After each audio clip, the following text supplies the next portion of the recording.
Madame, Monsieur, bonsoir. Bienvenue dans ce journal à la une de l'actualité. Ce soir, ultime hommage au général de division Dem Ali Justin en présence du vice-premier ministre, ministre de la Défense. Des honneurs funèbres militaires dus à celui qui fut chef d'état-major général des armées adjoints, la haute hiérarchie militaire, des frères d'armes, des proches et la famille du défunt venus saluer une dernière fois la mémoire de l'homme.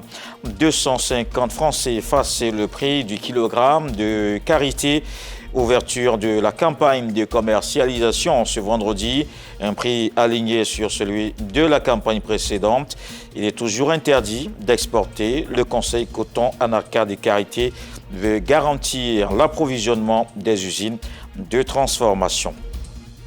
Retour volontaire de 119 Ivoiriens en détresse en Libye. Ils ont regagné Abidjan hier dans l'après-midi et parfois plusieurs années passées dans des conditions difficiles. Ces migrants retrouvent enfin leur pays. Ils ont été accueillis par le ministre délégué chargé de l'intégration africaine et des Ivoiriens de l'extérieur, Adama Dosso. Le dépouillement de l'élection présidentielle interrompu pour au moins 24 heures en Zambie. La commission électorale zambienne invoque des violences. Edgar Brian Mondombile, figure de proue de l'opposition, affirme avoir remporté le scrutin et appelle à la sérénité. Des frères d'armes, des amis et membres de la famille rassemblés place d'armes du Kangalieni, le temps d'un ultime hommage au général de division Dem Ali Justin. Une cérémonie qui s'est déroulée en présence du vice-premier ministre, ministre de la Défense, des honneurs militaires pour saluer la mémoire du défunt. On fait le point avec Walter Amadou Ouattara, Zakaria Traoré. Place d'armes, général de corps d'armée Paul Ouattara Tomadakin du Kangalieni au plateau. Honneur funèbre militaire au général de division Dem Ali Justin. Autorité ministérielle, grand commandement militaire, frères d'armes, amis et membres de la famille Dem, tous sont debout et dignes dans la douleur pour rendre un dernier hommage à l'illustre disparu.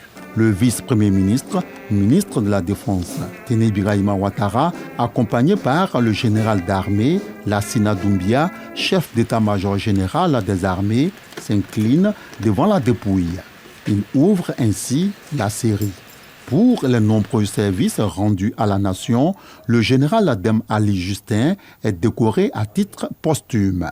Au nom du président de la République, général de division Dem Ali Justin, ex-chef d'état-major général des armées adjoints, nous vous faisons commandeur de l'ordre national.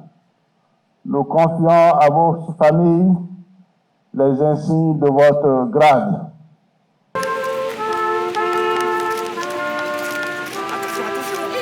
L'oraison funèbre plonge l'assistance dans une profonde méditation.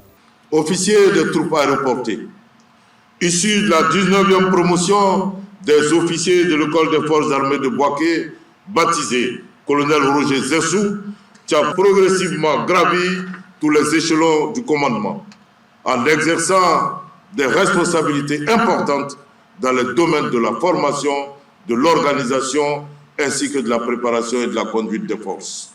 De la force d'intervention rapide paracommando, devenu le premier bataillon de commando et de parachutistes à l'école des forces armées, de l'ENSOA à la 2e région militaire de Daloa, puis de l'état-major de l'armée de terre à l'état-major général des armées, ton parcours témoigne d'une constance remarquable.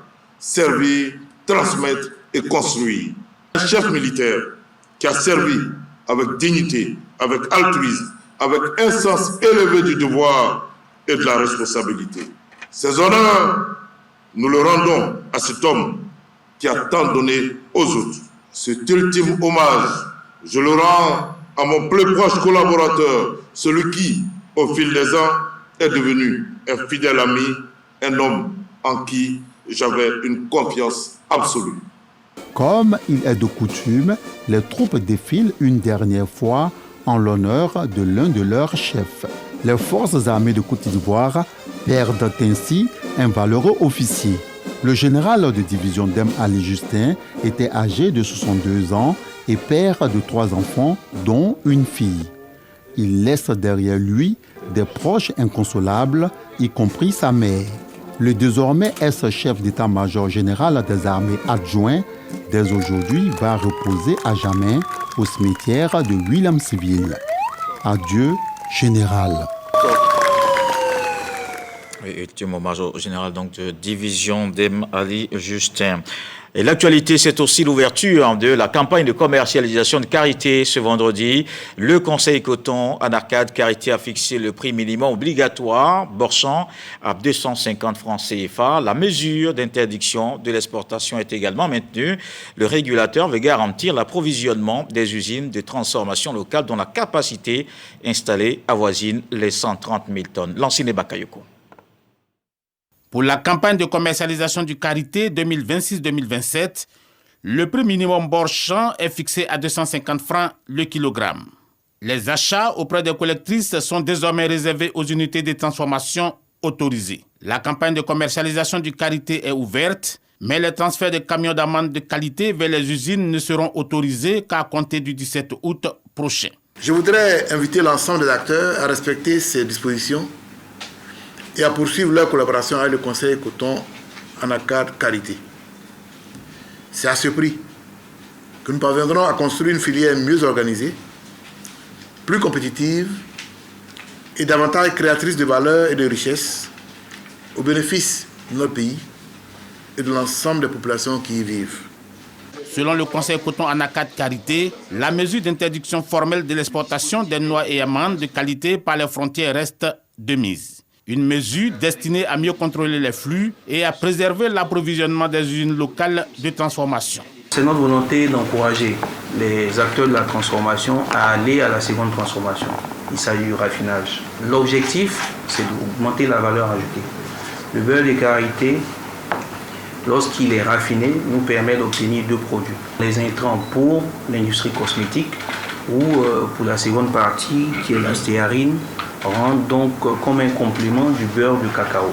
La campagne 2026-2027 est lancée avec une ambition claire, accroître la production, améliorer la collecte, renforcer l'organisation des acteurs et surtout faire du karité une source durable de revenus pour les populations rurales, en particulier les femmes, tout en contribuant davantage à la transformation locale et à la création de richesses nationales. Et la Commission de la concurrence et les autorités de régulation sectorielles ont signé un accord de coopération.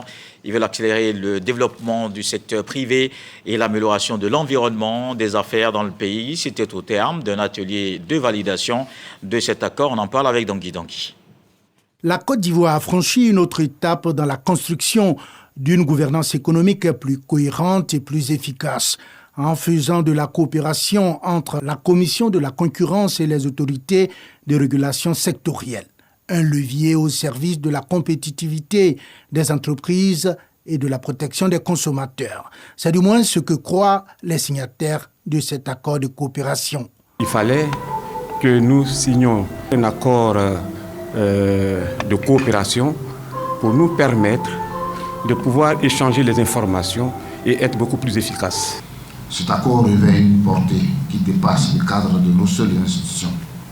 Sa signature traduit notre engagement collectif à promouvoir une gouvernance économique plus cohérente, une régulation plus efficace et une meilleure articulation entre les politiques sectorielles et le droit de la concurrence. La signature de cet accord contribuera à l'avènement d'une concurrence effective et durable au service du développement du secteur privé et à l'amélioration du climat des affaires, selon les parties prenantes.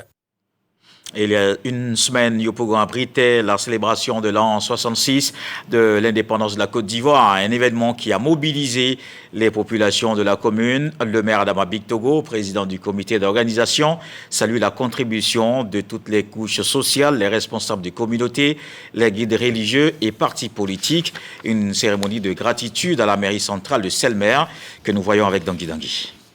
Alors que l'effervescence de la commémoration du 66e anniversaire de l'indépendance de la Côte d'Ivoire Yopougon n'est pas encore tombée, le comité d'organisation, avec à sa tête le député maire de la commune Adama Bictogo, a dit merci aux populations au nom du président de la République Alassane Ouattara ce jeudi lors d'une cérémonie. Une démarche bien appréciée par les populations. Nous avons la joie au cœur. Je lui dis merci pour cet honneur qu'il nous fait. Il est reconnaissant. Et la reconnaissance est divine. Même son de cloche les représentants de partis politiques présents. On a toujours invité les partis politiques, mais les impliquer dans l'organisation sera l'élève de votre leadership que je voudrais saluer. Très chers frères, je voudrais ici de manière solennelle reconnaître votre esprit de manager, votre esprit de rassembleur. Aujourd'hui, vous avez pris votre bâton de pèlerin pour faire de cette belle commune de Yopougon une commune où il fait beau vivre, où l'on s'entend, où l'on marche ensemble. Je voudrais vous féliciter et vous dire merci. Je voudrais remercier le président du parti, le président de la République de Côte d'Ivoire, le chef de l'État de la République de Côte d'Ivoire, son Excellence Alassane Ouattara, qui a bien voulu faire confiance non seulement à la commune de Yopougon, mais à son frère, son jeune frère, le maire de la commune de Yopougon. Quand il arrive au pupitre au milieu des ovations, Adama Bektogo n'a qu'un seul mot sur les lèvres.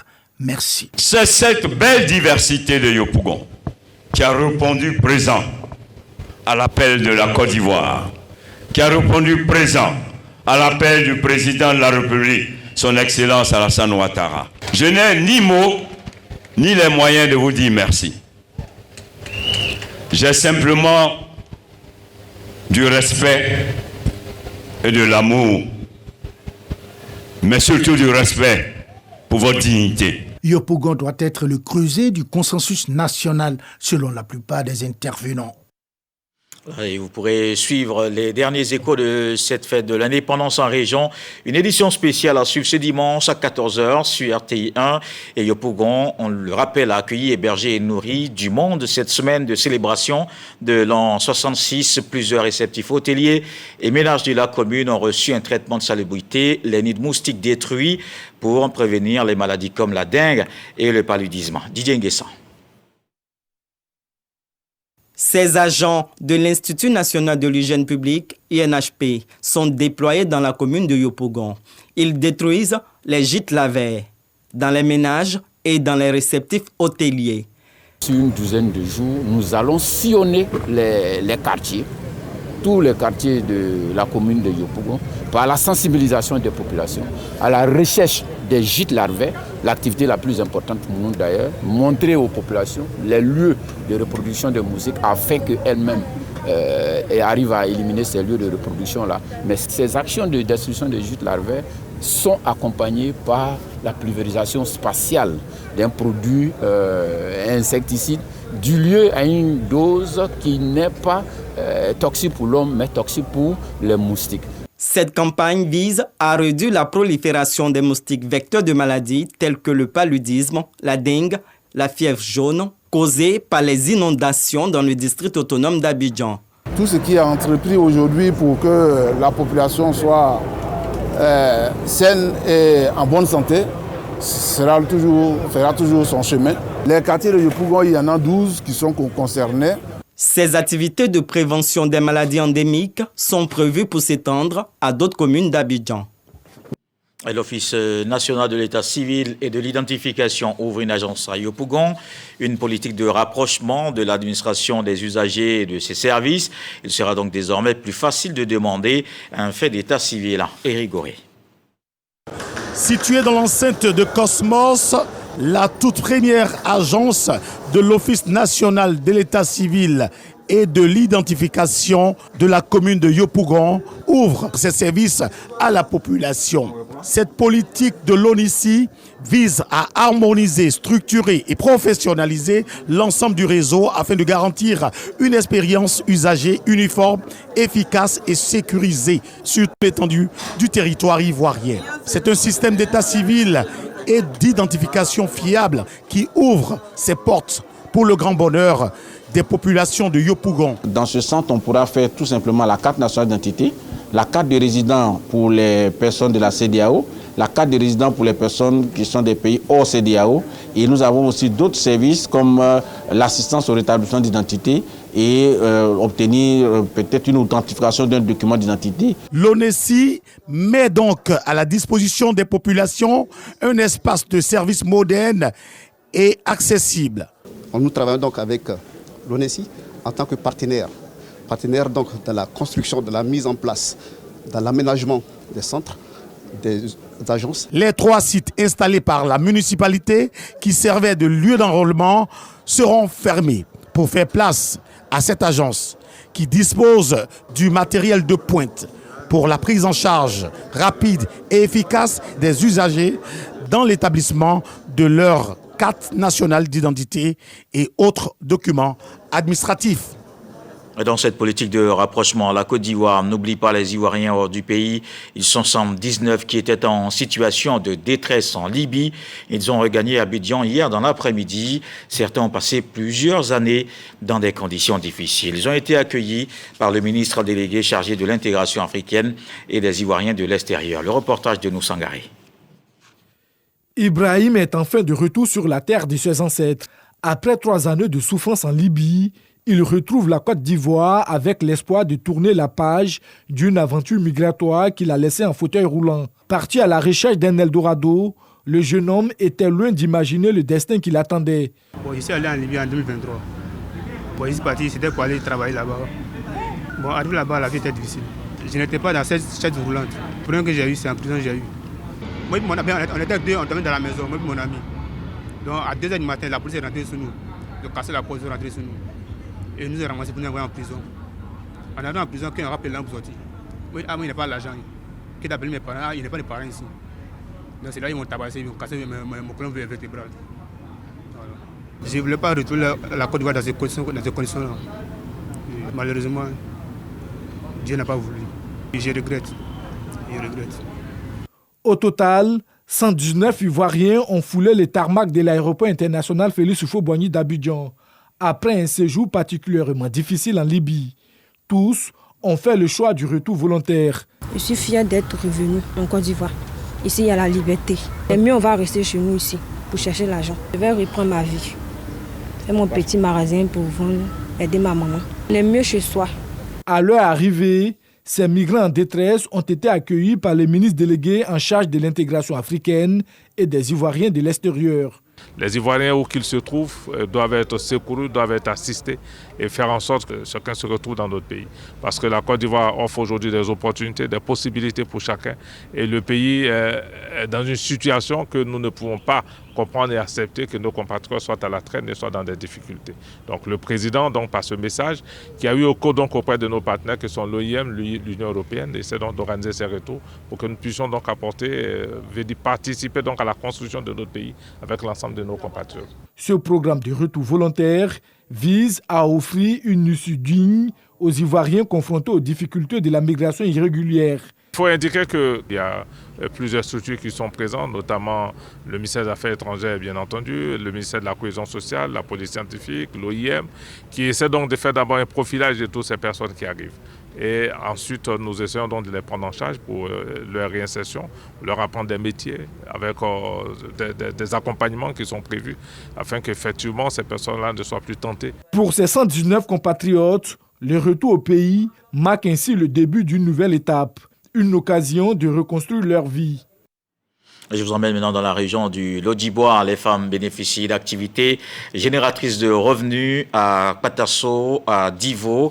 Elles ont reçu des foyers améliorés et des formations. Elles ont donc ces appuis pour concrétiser leurs projets. Cette action de mise en œuvre constitue la 3e étape du projet TICA au profit des femmes en zone rurale. L'objectif est de transformer le temps gagné en opportunités économiques et renforcer durablement leur autonomie. Un reportage d'Astou Touré. Un temps gagné vaut plus qu'un simple confort. À Patasso, dans la région de Divo, ces quelques minutes gagnées chaque jour autour du foyer sont devenues une véritable opportunité. Il y a quelques mois, ces femmes bénéficiaient de foyers améliorés. Objectif : réduire la pénibilité et le temps consacré à la cuisine pour leur permettre de disposer de davantage de temps pour leur famille, mais surtout pour leurs activités. Avant, Ici, j'ai cherché fagot, gros fagot pour mettre dans le foyer, pour que j'ai préparé pour que les enfants ils vont pleurer jusqu'à. Mais grâce à Tika, où c'est venu maintenant. En tout cas, quand les enfants viennent, maman il est faim, dès qu'ils déposent son chauffé, ma nourriture est prête. C'est que comme un bénéfice, on complète notre argent. Et puis, en tout cas, ça me permet de faire ce que je veux faire. Avec ça, je suis là considéré mon saurant pour que je puisse vendre. Mais libérer du temps ne suffit pas. Encore faut-il donner les moyens de le transformer en revenu. C'est justement l'objectif de cette nouvelle étape du projet Tika. Aujourd'hui, plusieurs bénéficiaires reçoivent un accompagnement pour développer les activités génératrices de revenus, commerce, élevage, agriculture, transformation ou autres initiatives adaptées à leur réalité. Derrière ces appuis, une ambition, permettre à ces femmes de transformer leurs autonomies économiques, contribuer davantage aux charges de leur famille et participer pleinement au développement de leur communauté. Elles ont été formées dans la mise en œuvre des AGR. Et les AGR que nous avons identifiés avec ces AVEC, nous sommes venus aujourd'hui pour pouvoir remettre certains équipements ou kits afin de les aider à mettre en place les activités génératrices de revenus qu'elles ont identifiées. Pour ces bénéficiaires, l'enjeu dépasse donc la simple remise d'un matériel ou d'un financement. C'est la possibilité de produire, de générer leurs propres revenus et de construire progressivement une plus grande indépendance.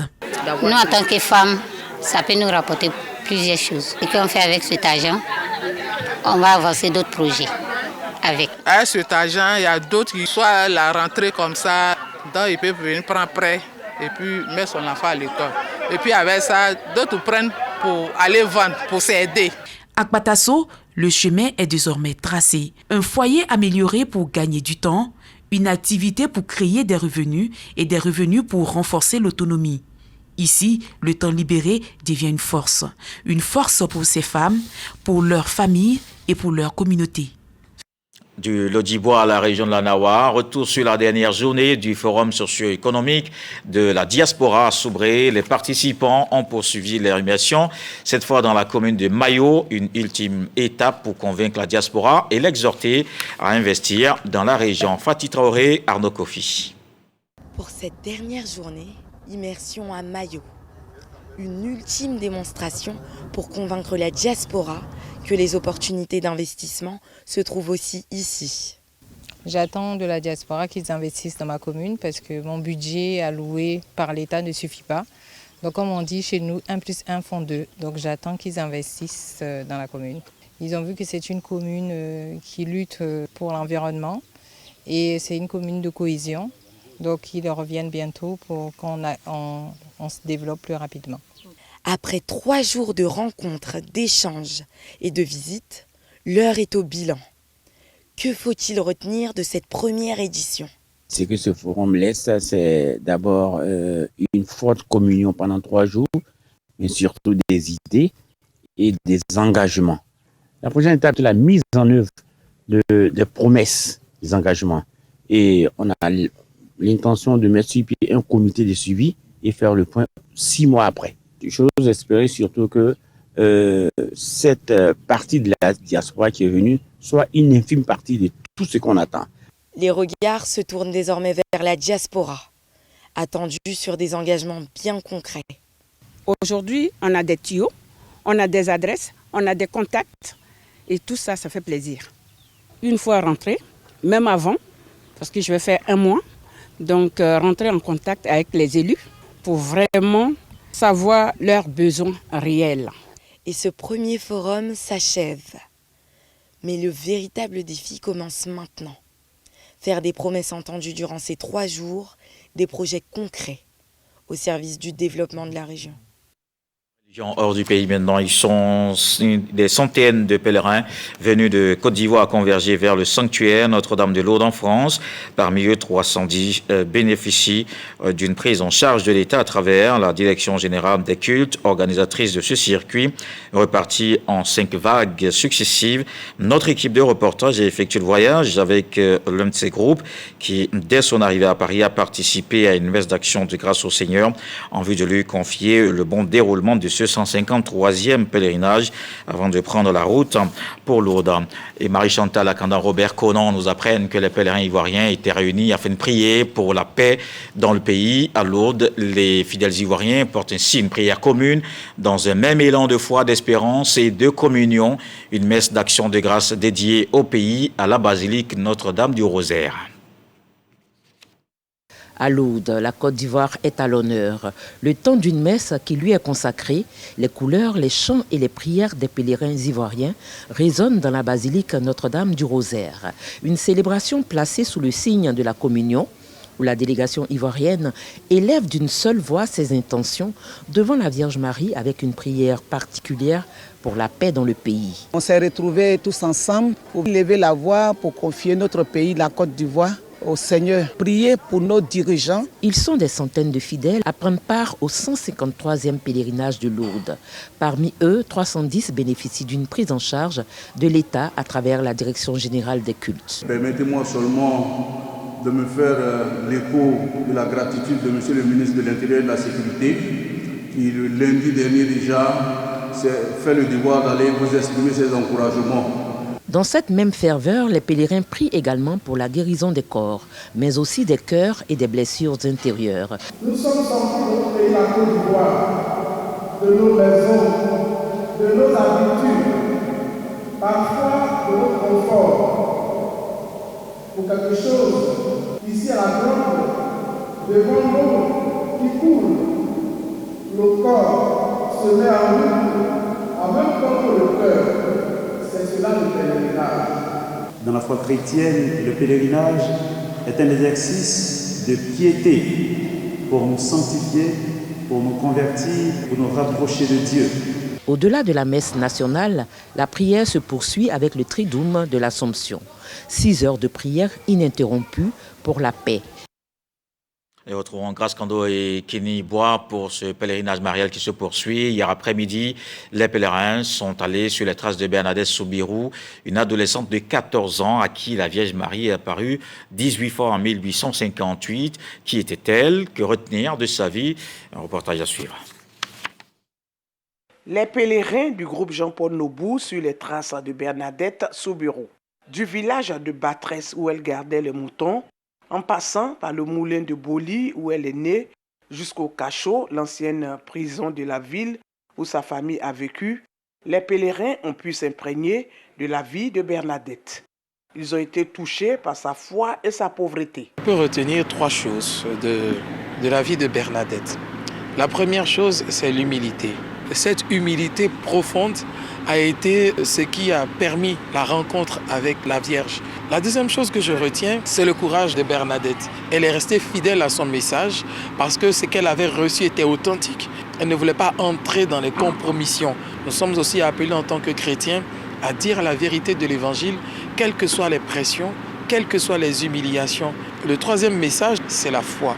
À 14 ans, la Vierge Marie est apparue 18 fois à Bernadette, à la grotte de Massabielle entre février et juillet 1858. Bernadette est un modèle à imiter et donc nous devons cultiver l'humilité qui est une vertu théologale dans nos familles, dans notre pays, dans notre vie de toujours. C'est ce qui nous vaut encore une fois d'être dans ce sanctuaire parce que nous voulons vivre cette vertu avec Bernadette telle qu'elle a vécu.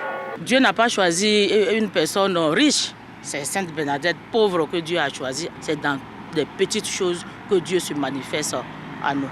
L'humilité précède la gloire. Décédée à 35 ans à 9h au centre de la France, Bernadette Soubirou a été proclamée sainte par le pape Pie XI le 8 décembre 1933, jour de la fête de l'Immaculée Conception. Dans le reste de l'actualité, le dépouillement de l'élection présidentielle interrompue pour au moins 24 heures en Zambie.